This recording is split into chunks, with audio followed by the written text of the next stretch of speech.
안녕하세요, 학생 여러분. 오늘은 시험 범위에서 조금 어렵다고 생각하는 부분을 수업하고자 합니다. 자, 먼저 시험 범위 다시 한번 확인해 볼까요? 먼저 가정 시험 범위는 2회차 인지적 발달, 3회차 정서적 사회적 발달, 4회차 자아 정체감의 형성, 7회차 청소년의 역량입니다. 기술 시험 범위는 10회차 생활 속의 기술, 13회차 발명과 지식재산, 14회차 아이디어 구상입니다. 그럼 이제 시험 범위를 정리해 봅시다. 먼저 가정 2회차 인지적 발달 부분입니다. 이 단원에서 학생 여러분들이 가장 어려워하는 부분이 청소년기 사고의 발달이라고 할 수 있는데요. 다시 한번 복습을 해봅시다. 청소년기에는 다양한 사고를 할 수 있도록 발달하는 시기인데요. 4가지 발달 영역에 대해서 먼저 살펴봅시다. 첫 번째로 추상적 사고입니다. 눈에 보이지 않는 것에 대해 생각할 수 있는 능력이죠. 자, 전에는 눈에 보이는 것에 대한 사고를 하였다면 이제는 사랑, 정의, 도덕 등 눈에 보이지 않는 것을 정의하는 능력입니다. 자, 두 번째로 가설적 사고입니다. 가설, 즉 가정을 할 수 있는 능력인데요. 어떤 문제를 해결하기 위해서 가정을 하고 시험을 하며 결과를 얻어내는 거죠. 예를 들어서 과학 실험을 할 때 결과를 알기 전에 미리 가정을 하고 실험을 해서 결과를 도출하는 걸 의미합니다. 세 번째로 조합적 사고입니다. 조합, 모든 가능성을 찾고 이것들을 통해 문제를 해결하는 능력을 의미합니다. 네 번째로 이상주의적 사고입니다. 자신의 이상적 기준을 알고 이를 기준으로 사고할 수 있는 능력을 의미해요. 자신의 주장을 타당하게 표현할 수 있음을 의미하기도 합니다. 청소년기에는 인지적인 발달이 굉장히 많이 일어나는 시기라고 할 수 있는데요.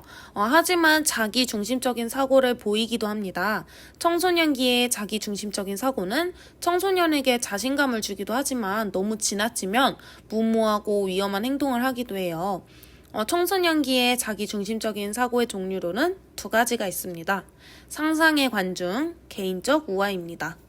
상상의 관중이란 자신이 무대 위의 주인공이라고 생각하고 상상으로 관중이 있다고 생각을 하는 거예요. 즉 모두가 나를 쳐다본다고 생각을 하는 거죠. 왜 나만 쳐다보지? 내가 이쁜가? 막 이런 생각을 하는 것은 청소년기의 자기중심적인 사고로 아주 평범한 사고라고 할 수가 있어요. 자, 개인적 우화라는 건 자신이 굉장히 특별한 사람이라고 생각을 하는 거예요. 자신은 차에 치여도 죽지 않을 것 같고 다른 친구와는 차원이 다르게 머리가 똑똑하다고 생각을 한다거나 이런 자기중심적인 사고를 보이기도 합니다. 다음으로 3회차 정서적, 사회적 발달을 살펴봅시다. 청소년기에는 정서적으로나 사회적으로나 많은 발전을 하는 시기라고 할 수가 있습니다. 그래서 질풍노도의 시기라고도 하죠. 이 시기에는 사회성도 발달하고 또래나 부모, 다른 사람들과 관계를 긴밀히 맺기 시작합니다. 또한 청소년기에는 신체적으로 성숙해지며 성 역할을 학습하게 되는데요. 과거에는 성별에 따라 역할을 달리했다면 오늘날에는 조화로운 양성성을 중시합니다. 남성성과 여성성을 모두 가진 사람은 상황에 따라 역할을 적절하게 수행할 수가 있어서 사회 적응 능력이 높다고 합니다. 그리고 자신감이 높으며 과업 성취 능력도 높다고 하죠. 따라서 과거에는 개인의 성별이 중요시해서 남자는 남자다워야 해, 여자는 여자다워야 해 라는 생각이 바람직했다면 이제는 성별과 관계없이 개인의 적성과 능력을 중요시하게 되었습니다. 다음으로 4회차 자아 정체감의 형성입니다. 자아 정체감을 알기 위해서는 먼저 자아 존중감을 알아야 하는데요. 자아 존중감이란 자신에 대한 긍정적인 감정이나 느낌을 말합니다. 자신을 소중히 여기고 유능하다고 믿는 마음이죠. 이러한 자아 존중감에 영향을 주는 요인으로는 부모의 양육 태도, 부모의 합리적인 기대, 또래나 가족, 교사의 지지, 또는 학업 성적 등이 있습니다. 성공 경험이 많거나 나를 믿어주는 사람이 있다면 자아 존중감이 높아지겠죠? 그렇다면 자아 정체감은 무엇일까요? 자아 정체감이란 나에 대해 아는 것을 의미합니다. 나는 누구인가? 나는 어떠한 사람인가? 이러한 질문에 있어서 일관성 있게 인식하는 걸 의미해요. 긍정적인 자아 정체감을 가지고 있다면 자신감 있게 자신의 의견을 표현하고 행동에 책임을 질 수 있겠지만, 부정적인 자아 정체감을 가지고 있다면 역시 나는 이래 안 돼 라고 하며 열등감을 느끼고 자신감을 잃게 되겠죠. 가정 시험 범위 마지막입니다. 7회차 청소년의 역량이죠. 청소년, 성인, 남녀노소 할 것 없이 균형 잡힌 식사를 통해서 건강을 유지해야 함은 당연히 중요하다고 할 수 있습니다. 건강을 위해서 가장 중요한 것이 식습관인데요. 우리가 먹는 음식에 들어가는 요소, 즉 우리 몸에 필요한 영양소에 대해서 알아보겠습니다.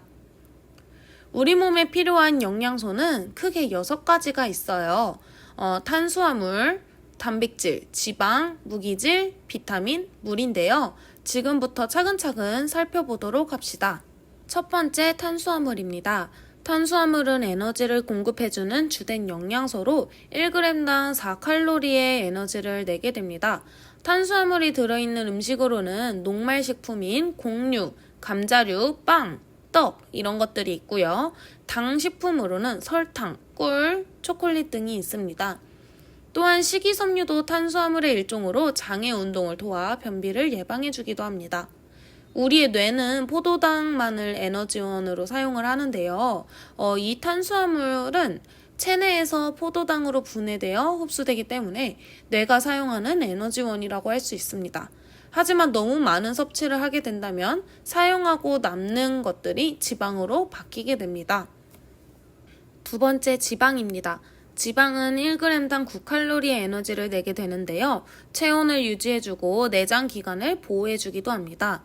지방에는 식물성 지방과 동물성 지방이 있어요. 식물성으로는 참기름, 들기름, 올리브유 이런 것들이 있고, 동물성 지방으로는 버터, 돼지 비계 등이 있습니다.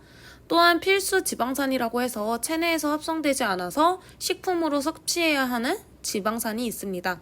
이 필수 지방산은 식물성 기름과 등푸른 생선에 많이 있다고 합니다. 세 번째, 단백질입니다. 단백질도 1g당 4칼로리의 영양을 가지고 있습니다. 육류, 생선류, 달걀, 콩 등에 많이 들어있는데요. 우리의 근육이나 혈액, 머리카락, 손톱 등을 구성하고 있습니다. 다이어트 한다고 하면 단백질 쉐이크나 닭가슴살을 많이 먹는 이유도 이것 때문입니다. 단백질이 근육을 구성하기 때문이죠. 네 번째로, 무기질입니다. 무기질 중에 칼슘은 뼈와 이를 구성하는데요. 우유나 유제품 등에 함유되어 있습니다. 만약 칼슘이 부족하면 골다공증, 골연화증 등 뼈와 관련된 질병이 생길 수 있으니 칼슘을 잘 섭취해야 합니다. 무기질 중에 철은 혈액 내에서 조직마다 산소를 운반해주는 헤모글로빈의 성분입니다. 살코기나 달걀 노른자, 진한 녹색 채소 등에 함유되어 있으며 철이 부족하면 빈혈이나 피로가 올 수 있습니다. 다섯 번째로, 비타민입니다. 비타민은 크게 지용성 비타민, 수용성 비타민으로 나눌 수 있어요. 지용성 비타민에는 비타민 A, 비타민 D가 있으며 수용성 비타민에는 비타민 B1, B2, C가 있습니다. 각 비타민의 기능과 결핍증을 꼭 알아두시길 바래요. 여섯 번째로, 물입니다. 체내 수분의 20%를 잃으면 생명이 위험할 정도로 매우 중요한 요소입니다. 노폐물을 배출시키고 체온을 조절해주는 역할을 합니다. 기술 시험 범위 요약 정리하겠습니다. 10회차 생활 속의 기술입니다. 기술이란 인간의 필요와 욕구를 충족시키기 위해서 자원의 형태나 환경을 변화시키는 수단이나 방법을 의미합니다. 인간의 필요에 의해서 나무를 베어서 책상을 만들고 철을 녹여서 배를 만들고, 이러한 것들 모두 기술이라고 할 수가 있죠. 이러한 기술은 생활을 더 편리하게 해주고, 기술 속에는 인간의 창의적인 노력과 혁신적인 활동이 들어있습니다. 그렇다면 기술의 특성에 대해서 알아보겠습니다. 기술은 크게 3가지의 특성을 가지고 있다고 할 수 있습니다. 첫 번째, 생산적 활동입니다. 생산이란 만들어낸 결과물을 의미합니다. 즉, 기술이란 인적이나 물적 자원을 이용해서 결과물이 도출되는 특성을 가지고 있다고 할 수가 있어요. 자, 두 번째로 실용적 활동입니다. 기술은 우리 생활에 쓸모가 있어야 함을 의미합니다. 편리함이나 혜택을 주지 않는다면 기술적인 요소라고 할 수 없습니다. 세 번째로 실천적 활동입니다. 기술은 결과물을 얻기 위해 직접 만들어내려는 특성을 가지고 있습니다.